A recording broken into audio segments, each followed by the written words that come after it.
like the topics today will mainly be about experimentation design, the experimentation mindset as well, because that's like a big thing. Like before actually learning what experimentation is all about, you have to adopt that certain mindset and be convinced that this is what is going to help you grow first of all, as a person, as a team, as a growth marketer, and what will help the organization grow as well. I've noticed that it's tough for some people to adopt that mindset at first. And also when they do, or when they're convinced of it, it's tough for them to convince their peers. How would you say would probably be the best way to kickstart that experimentation, let's say, mindset or program?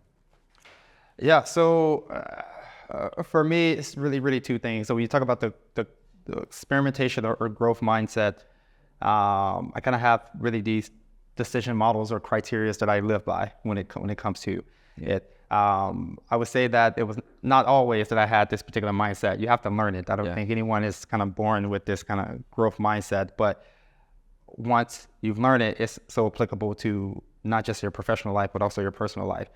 And one of the first kind of principles that I have when establishing this growth mindset is that I always put myself in a position where I'm open to possibilities.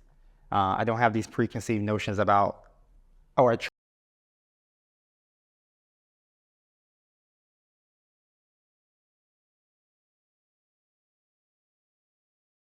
I always go in a situation, okay, like there's endless possibilities. Let me not just go in there with one of few. Let me open my mind to certain things. And with that, I always surround myself with like-minded people, but also the contrarians in the room, the people that are gonna like force me to rethink my assumptions, force me to rethink, imagine other possibilities. And that compounds over time. You start to get used to it, and you start to approach work and also life differently.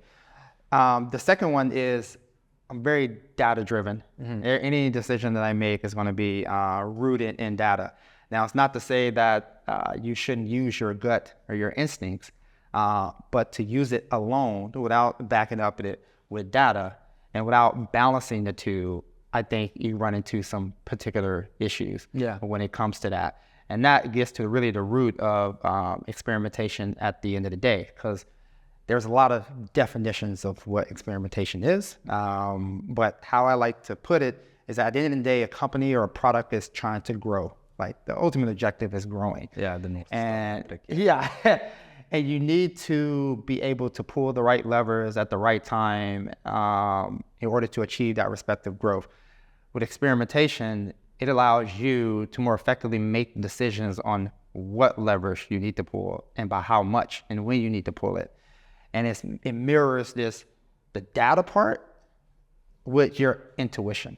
Most of these intuitions are your assumptions that you're actually testing through experimentation. Thank you. But understanding that each of these have their own fallacies. Like data can be incomplete, it can be inaccurate, but also we could bring our own subjective biases when it comes to our intuition into the situation. The purpose of experimentation is kind of weeding all of that out and kind of properly balancing the two so it can lead you to more effective decision making when it comes to, okay, how do I actually achieve growth for my company? Whether it's a problem is acquisition for your company, a problem is how do I monetize my existing user base, and even more importantly, how do I retain my existing users? So experimentation is really used for that.